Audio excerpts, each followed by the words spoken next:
Hey, got regrets? I'll bet you do. With another moment of clarity, I'm Chris Lanning from Solo Pro. Now, in the immortal words of Frank Sinatra, regrets, I have a few. But then again, too few to mention. I'm not sure about that last part. We all have more regrets than we could care to mention. Things happen in our businesses, in our lives. We make mistakes.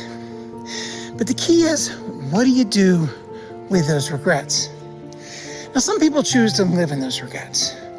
They think back to where they made their mistakes. They get upset about it.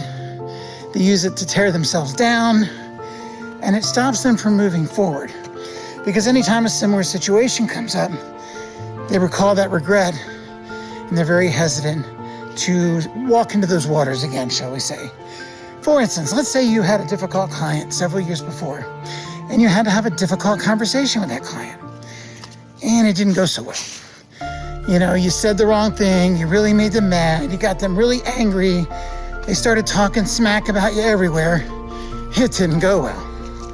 So the next time you have to deal with a client, have a difficult conversation, what are you gonna do? You're gonna wanna avoid it, right? Like, oh, I screwed that up before, I can't do this. But the reality is you have to.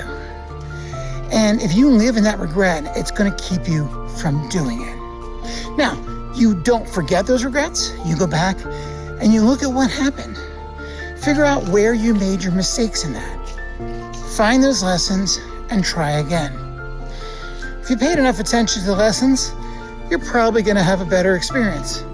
But even if you don't, oh well, you still did what you had to do, and now you've got more history that you can work with to try to improve it in the future. Before long, you'll be having difficult conversations with clients, and they'll be thanking you for it. I don't know about that, but we'll see. But don't live in those regrets. Learn from them, but don't let them stop you from moving forward. Now, if you want to hear more moments of clarity, head on over to gosolopro.com/MOC.